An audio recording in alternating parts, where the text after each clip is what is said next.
ETF index mutual funds నేర్చుకుని stock మార్కెట్లో రాణించాలనుకుంటున్నారా? వెంటనే ఈ నెంబర్కి కాల్ చేయండి.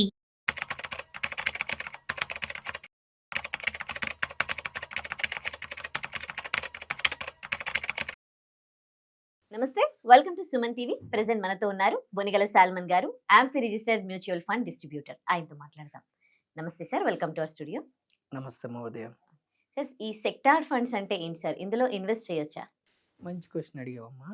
ఇప్పుడు చూడండి, స్టాక్ మార్కెట్లో వివిధ రంగాలు ఉంటాయి. ఫార్మా ఒక రంగం, ఫైనాన్స్ ఒక రంగం, బ్యాంకింగ్ ఒక రంగం, ఇన్ఫ్రా ఒక రంగం, డిఫెన్స్ ఒక రంగం, ట్రాన్స్పోర్ట్ మోటార్ ఒక, ఇలా రంగం డిఫరెంట్ రంగాలని సెక్టార్స్ అంటారు. అంటే ఫార్మా ఒక సెక్టార్, ఆటోమోటివ్ ఒక సెక్టార్, టెక్స్టైల్స్, మీడియా ఒక సెక్టార్. అయితే సెక్టోరియల్ ఫండ్స్ అంటే ఏంటంటే, మనం ఏం చెప్తున్నామంటే, మ్యూచువల్ ఫండ్స్ ఫండ్ మేనేజర్కి మనం ఒక సెక్టార్ ఫండ్ తీసుకున్నాం అనుకోండి, ఫార్మా సెక్టార్ ఫండ్ తీసుకున్నాం అనుకోండి. ఆ ఫండ్ మేనేజర్ మన డబ్బులతో ఫార్మా సెక్టార్ స్టాక్స్ మాత్రమే కొనాలి. సపోజ్ మనం బ్యాంకింగ్ సెక్టార్ ఫండ్ తీసుకున్నాం అనుకోండి, బ్యాంకింగ్ స్టాక్స్లోనే కొనాలి. ఆ బ్యాంకింగ్ రంగం బాగా పెర్ఫామ్ చేస్తుంటే, బ్యాంక్ స్టాక్స్ బాగా లాభాలు వస్తే మనకు లాభాలు వస్తాయి. బ్యాంకింగ్ రంగం లేదా ఫార్మా రంగం లేదా డిఫెన్స్ రంగం, అంటే ఏ రంగం అయితే మనం తీసుకున్నామో, ఏ సెక్టర్ అయితే మనం తీసుకున్నామో, ఆ సెక్టర్ స్టాక్స్ లాభాలు సరిగా లేక షేర్ వాల్యూ, స్టాక్ వాల్యూ పడిపోతే మనకు నష్టాలు వస్తాయి. ఆ రంగం బాగా లేకపోయినా ఆ ఫండ్ మేనేజర్ ఆ స్టాక్స్ని వదిలించుకొని బయటికి రావడానికి అవకాశం లేదు. ఎందుకు? మీరు గిరిగీశారు. సెక్టార్ ఫండ్ అంటే అర్థం ఏమిటంటే, ఆ సెక్టార్లోనే ఇన్వెస్ట్ చేయాలి. ఓకేనమ్మా? లాభం వస్తే మీకు లాభం వస్తుంది, నష్టం వచ్చినా కానీ ఆ సెక్టార్ నుంచి బయటకు రావడానికి ఉండదు. ఆ సెక్టార్లోనే అంటే మీరు ఫండ్ మేనేజర్కి డైరెక్షన్ ఇస్తున్నారు. సెక్టార్ ఫండ్ అంటే అర్థం ఏమిటంటే, ఏది జరిగినా ఆ సెక్టార్లోనే, ఆ స్టాక్స్లోనే ఇన్వెస్ట్ చేయాలి. ఇన్ఫ్రా తీసుకున్నారు, ఇన్ఫ్రా స్టాక్లోనే. డిఫెన్స్ సెక్టార్ ఫండ్ తీసుకున్నారు, డిఫెన్స్ స్టాక్లోనే చేయాలి. ఆటోమోటివ్ అదే బైక్స్ కానీ, కార్లు కానీ, హాస్పిటల్, హోటల్స్.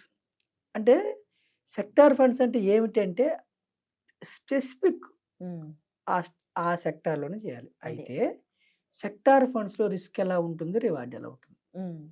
మీరు తీసుకున్న సెక్టార్ ఫండ్ బాగా పెర్ఫామ్ చేస్తే హై రిటర్న్ వస్తుంది. ఇప్పుడు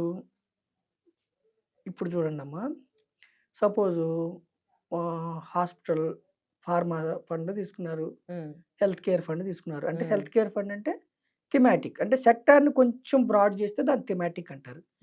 హెల్త్ కేర్ ఫండ్ తీసుకున్నారు అంటే డయాగ్నోస్టిక్ స్టాక్స్లో పెడతారు, ఫార్మా స్టాక్స్లో పెడతారు, హాస్పిటల్స్లో కూడా పెడతారు. వీటిని హెల్త్ కేర్.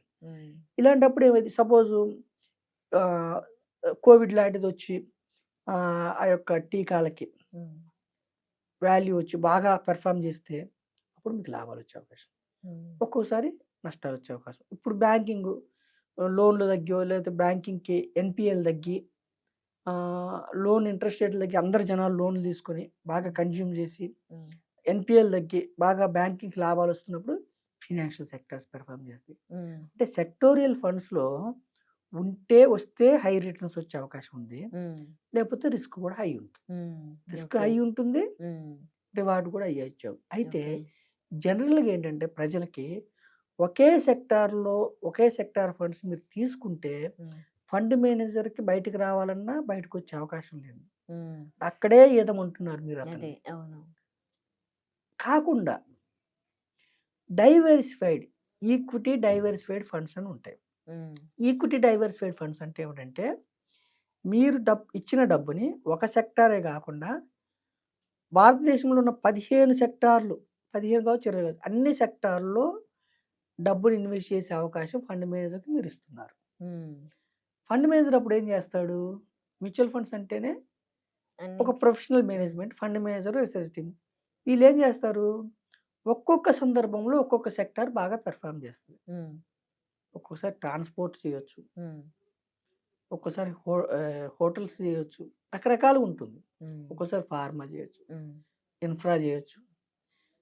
ఏ రంగము మన దేశంలో మ్యానుఫ్యాక్చరింగ్ చేయొచ్చు, ఏ రంగం మన దేశంలో ముందుకెళ్తుంది ఆ రంగంలో ఇన్వెస్ట్ చేస్తారు. అంటే ఈక్విటీ డైవర్సిఫైడ్ ఫండ్స్ అంటేనేమో ఏ రంగంలో అయినా ఎక్స్పోజర్ ఇవ్వచ్చు. సెక్టార్ ఫండ్ అంటేనేమో కేవలం ఆ పర్టికులర్ సెక్టార్లో మాత్రమే ఎక్స్పోజర్ ఇవ్వాలి. అంటే సెక్టార్ ఫండ్స్లో హై రిస్క్ ఉంటుంది. సో కామన్ మ్యాన్కి, జనరల్గా కామన్ మ్యాన్కి, మోస్ట్ ఆఫ్ ది పీపుల్కి సూటబుల్ ఏమిటంటే డైవర్సిఫైడ్ ఈక్విటీ మ్యూచువల్ ఫండ్స్ తీసుకుంటే అన్ని రంగాల్లో ఇన్వెస్ట్ చేస్తారు కాబట్టి రిస్క్ తక్కువ ఉంటుంది. ఇక్కడ రివార్డ్ కూడా కంపేర్ టు సెక్టార్ ఫండ్స్ ఇక్కడ సెక్టార్ హై రిటర్న్స్ వచ్చినప్పుడు ఇక్కడ డైవర్సిఫైడ్ ఏమిటంటే అన్ని రంగాల్లో పెడతాడు కాబట్టి ఇక్కడ తక్కువ రిటర్న్ వచ్చే అవకాశం ఉంది. ఇక్కడ హై రిస్క్ ఎక్కువ పడిపోతున్నప్పుడు ఇక్కడ అంత పడదు, రిస్క్ తక్కువ ఉంటుంది. సెక్టార్ ఫండ్స్ లో ఏం చేస్తారంటే ఫండ్ మేనేజరు 20%, 25% మీ ఇచ్చిన డబ్బుల్లో 25% కూడా పెడతారు ఒక స్టాక్, కొన్ని స్టాక్స్ లో. డైవర్సిఫైడ్ ఫండ్ లో లెస్ దాన్ 10%. ఎంత గొప్ప స్టాక్ అయినా కానీ 10% కంటే తక్కువ పెడతారు. ఓకేనా? సెక్టార్ ఫండ్స్ లో ఎందుకు ఎక్కువ పెడతారంటే లిమిటెడ్ స్టాక్స్ ఉంటాయి. డిఫెన్స్ సెక్టార్ ఉందనుకోండి, డిఫెన్స్ స్టాక్స్ ఎన్ని ఉన్నాయి భారతదేశంలో? సుమారు 10-15 ఉన్నాయి. కొన్ని ఇన్ఫ్రాలో, ఫార్మాలో, హెల్త్ కేర్లో, మిగతా బ్యాంకింగ్లో, ఆటోమోటివ్లో ఎక్కువ ఉంటాయి. అయితే అన్ని స్టాక్స్ చూస్ చేసుకోరు, బాగా పెర్ఫార్మెన్స్ చూసి. అంటే సెక్టార్ ఫండ్స్లో ఎక్స్పోజర్ ఎక్కువ ఉంటుంది, రిటర్న్ ఎక్కువ వచ్చే అవకాశం ఉంది, రివార్డ్ ఎక్కువ వచ్చు, కానీ హై రిస్క్ ఉంటుంది. సో సేఫ్ అంటే రిస్క్ తగ్గించుకోవాలన్నప్పుడు ఎప్పుడు కూడా common man equity diversified mutual ఫండ్స్కి వెళ్తే ఒక సెక్టార్ కాకుండా 15 సెక్టార్స్లో పెడతారు. మళ్ళీ 15 సెక్టార్స్లో కూడా ఇప్పుడు బ్యాంకింగ్ సెక్టార్ ఉంది, అందులో కూడా మళ్ళీ ఒక స్టాక్ పెట్టకుండా ప్రతి సెక్టార్లో మళ్ళీ 4-5 స్టాక్స్, అంటే ఒక 50 నుంచి 60 స్టాక్స్లో కంపెనీస్లో ఓనర్స్ అవుతారు. అయితే ఇక్కడ ఏంటంటే ప్రజలకి వాళ్ళ రిస్క్ని బట్టి వాళ్ళు ఎన్నుకోవాలి. రెండోది ఏంటంటే మీ దగ్గర 100 రూపాయలు ఉన్నాయి అనుకోండి అమ్మా, 80 రూపీస్ని మీరు పోర్ట్ఫోలియో ఎలా డిజైన్ చేసుకోవాలంటే 80 రూపీస్ని డైవర్సిఫైడ్లో డిజైన్ చేసుకుని 80 to 90 రూపీస్, ఒక 5%, ఒక 10% సెక్టార్ ఫండ్స్కి వెళ్ళొచ్చు. రిస్క్ని అర్థం చేసుకుని మీకు అంతా అర్థమైతే వెళ్ళొచ్చు. కానీ మీ 100 రూపాయలు సెక్టార్ ఫండ్లోకి వెళ్తే హై రిస్క్ ఉంటుంది. అయినా మీకు ఇష్టమైంది హై రిస్క్ ఉన్నప్పుడు, ఇప్పుడు ఐటీ ఉంది, ఇన్ఫర్మేషన్, అది ఒక సెక్టార్ ఇన్ఫర్మేషన్. ఇది ఫారిన్ గ్లోబల్ పరిస్థితిని బట్టి ఉంటుంది, రకరకాల. అయినా మీకు ఇష్టమైంది తీసుకుంటా అంటే తీసుకోవచ్చు, ప్రజల యొక్క రిస్క్ అప్టైట్ని బట్టి తీసుకోవచ్చు. సో మనం ఏం చెప్తున్నామంటే సెక్టార్ ఫండ్స్ అంటే కేవలం ఒకే సెక్టార్లో పెట్టేదాన్ని సెక్టార్ ఫండ్స్ అంటారు. థిమాటిక్ ఫండ్ అంటే సెక్టార్ ఫండ్ కంటే కొంచెం బ్రాడ్, అది thematic fund. Third diversified equity mutual fund. Diversified equity అంటే రకరకాలు, ఇది డైవర్సిఫైడ్ ఈక్విటీ అంటారు. హై రిస్క్, థిమాటిక్లో కొంచెం రిస్క్ తగ్గుతుంది, డైవర్సిఫైడ్లో ఇంకా తగ్గుతుంది. హై రిటర్న్ వచ్చే అవకాశం ఉంది బట్ నాట్ గ్యారంటీడ్. థిమాటిక్లో కూడా హై రిటర్న్ వచ్చే అవకాశం ఉంది. డైవర్సిఫైడ్లో ఇక్కడ కూడా ఫండ్ మేనేజర్ పెర్ఫార్మెన్స్ బాగుంటే, ఏ రంగం బాగా పెర్ఫార్మ్ చేస్తుందో ఆ రంగంకు తీసుకుని ఎక్స్పోజర్ పెంచుకుంటూ వెళ్తే ఇక్కడ కూడా హై రిటర్న్ వచ్చే అవకాశం ఉంది. కానీ డైవర్సిఫైడ్లో రిస్క్ తగ్గుతుంది, కానీ లాంగర్ పీరియడ్లో మీకు రిస్క్ తగ్గుతుంది. షార్టర్ పీరియడ్లో డైవర్సిఫైడ్ ఈక్విటీ ఫండ్స్లో కూడా మీ డబ్బు నెగిటివ్ వెళ్ళే అవకాశం ఉంది. మొదటి 2 నుంచి 5 సంవత్సరాలు నెగిటివ్ రిటర్న్ వెళ్ళే అవకాశం ఉంది. ఎప్పుడు కూడా ఈక్విటీస్ అంటే long period, not short period. More than 5 years, more than 7 years, more than 10 years. Guarantee returns ఉండవు, రిస్క్ ఉంటుంది. ఎవరైనా గ్యారంటీ రిటర్న్స్ చెప్తే అబద్ధం. షార్ట్ పీరియడ్ కోసం ఈక్విటీస్లోకి రావద్దు, లాంగ్ పీరియడ్ కోసం రండి.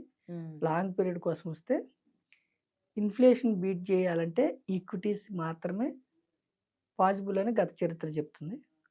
సో ఇన్ఫ్లేషన్కి ఎడ్జింగ్ పెట్టుకోవాలంటే either equities or gold or real estate. Real ఎస్టేట్లో ఉండే పాజిటివ్స్ ఉన్నాయి, రియల్ ఎస్టేట్లో ఉండే నెగిటివ్స్ ఉన్నాయి. ఈక్విటీస్లో మీకు లిక్విడిటీ ఈ రోజు కావాలా తీసుకోవచ్చు.